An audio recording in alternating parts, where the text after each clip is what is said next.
يا كريم. السلام عليكم ورحمة الله وبركاته.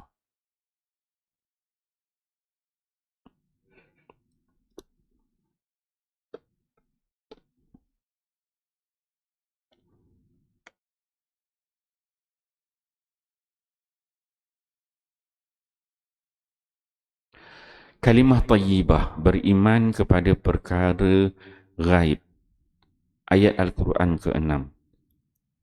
Wa qala Allah Ta'ala, afara'aytumul ma'a alladhi tashrabun, a antum anzaltumuhu minal muzni am nahnul munzilun, law nasha'u ja'alnahu hujaja falawla tashkurun, afara'aytumun nara allati turun, a antum ansha'tum syajarataha am nahnul munsyi'un. Al-Waqi'ah ayat 68 hingga 72. Allah Subhanahu wa taala berfirman, selain daripada itu, tidakkah kamu melihat air yang kamu minum? Adakah kamu yang menurunkannya dari awan sebagai hujan ataupun kami yang menurunkannya? Kalau kami kehendaki, kami akan jadikannya masin. Maka ada baiknya kalau kamu bersyukur. Akhirnya tidakkah kamu melihat api yang kamu nyalakan dengan cara menggesek? Adakah kamu yang menumbuhkan pokok kayunya ataupun kami yang menumbuhkannya? Al-Waqi'ah 68-72. Alhamdulillah tuan-tuan, pagi ini kita membaca uh, tajuk kalimah tayyibah, beriman kepada perkara yang gaib. Ayat-ayat Al-Quran, ayat yang ke-6 daripada surah Al-Waqi'ah ayat 68 hingga ayat 72. Daripada ayat ni dapat kita fahami bahawa Allah Subhanahu wa taala ingin mengajar kita berfikir. Dalam surah Al-Waqi'ah ni Allah bertanya kepada kita. Allah mengajar kita bagaimana cara untuk kita mempercayai, kita beriman dengan perkara-perkara yang gaib. Allah datangkan beberapa contoh di dalam ayat ini. Yang pertama, Allah datangkan air. Allah menyebutkan afara'aitumul ma'a alladhi tashrabun. Apakah kamu tidak melihat air yang kamu minum itu? A antum anzaltumuhu minal muzni.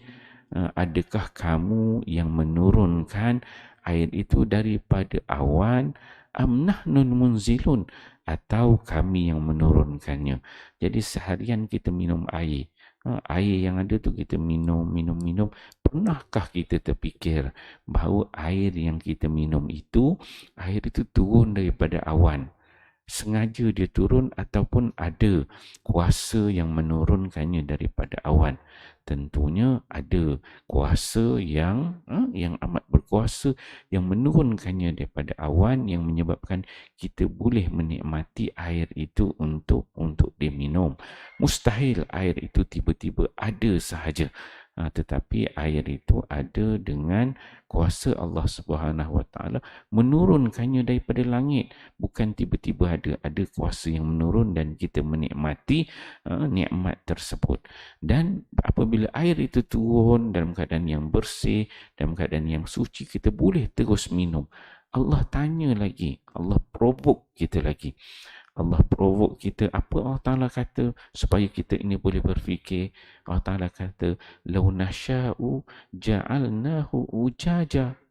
Kalau aku nak, kata Allah, aku boleh jadikan air yang turun daripada awan itu rasanya masin. Kalaulah kita tengok hari ini, tiba-tiba hujan turun, airnya masin semua. Boleh tak kita minum? Tak boleh kita minum. Tak lagat minum air masin. Macam air sungai, air laut pula. Kemudian Allah Ta'ala sebut, falawla tashkurun. Kenapa kamu tidak mahu bersyukur dengan nikmat yang Allah berikan? Andai kata kalau Allah ubah, Allah Ta'ala ubah semua air yang namanya air hujan itu turun dalam keadaan rasanya masin, dia menjadi satu kesusahan kepada kita. Kena suling dulu air itu supaya dia tidak menjadi masin. Afala tashkurun, kenapa kamu tidak mahu bersyukur dengan nikmat Allah tersebut? Maka kita dapat fahami, mustahil air itu tiba-tiba ada air itu yang kita minum, ada yang menurunkannya daripada langit, dan air itu pula diturunkan tidak dalam keadaan masin, dalam keadaan yang dah sempurna. Kemudian Allah Subhanahu wa taala bertanya lagi, mengajar kita berfikir, afara'aitumun nar allati turun?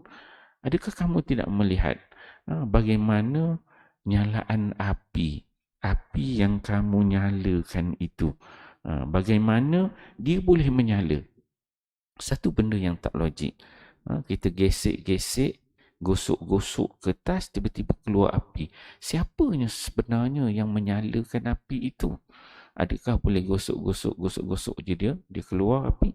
Tak ada kuasa yang mengizinkan bahawa setelah kita gosok-gosok kertas ataupun kayu-kayu kering itu, maka dia akan keluar api. Ada kuasa, kata Allah Subhanahu wa taala. Dan Allah tanya kepada kita, antum ansya'tum syajarataha? Tu daun-daun kayu, kertas yang kamu gosok tu, antum ansya'tum syajarataha? Kamukah yang mencipta pokok itu? Kamukah yang menumbuhkan pokok itu? Am nahnul munsyi'un? Ataupun Allah Ta'ala kata, kami sebenarnya yang menumbuhkan pokok itu, yang mengizinkan pokok itu hidup, dan kamu menggunakan pokok itu untuk dijadikan bahan bakaran, dan kami izinkan ianya terbakar. Jadi dua contoh yang Allah bawa dalam ayat 6, 70, 68 hingga 72 ini, iaitu air dan juga api, supaya kita ini berfikir, supaya kita ini beriman dengan Allah Subhanahu Wa Taala, yang sifat Allah itu adalah gaib, tidak nampak.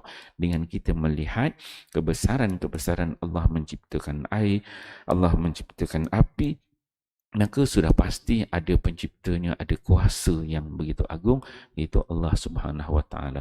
Contoh, apabila kita melihat tiba-tiba depan mata kita ada sebuah kereta dan kita bawa tiap-tiap hari kereta itu. Jadi mustahil kereta yang kita pakai itu dia tiba-tiba ada sahaja. Tetapi sudah pasti ada penciptanya, ada engineer yang mencipta kereta tersebut yang menyebabkan kita boleh gunakannya. Jadi mustahil sesuatu benda itu ada dengan sengaja, tetapi adalah penciptanya.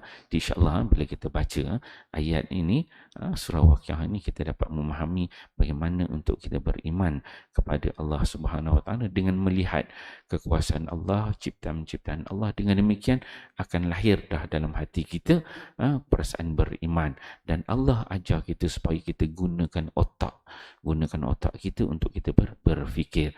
Itulah antara tujuan Allah ciptakan manusia dengan akal fikiran, supaya kita dapat melihat kebesaran Allah dan seterusnya beriman kepadanya. InsyaAllah kita fahami, amal dan sampaikan. Wallahu a'lam. Subhanakallah. Illal ladzina amanu wa amilus salihati.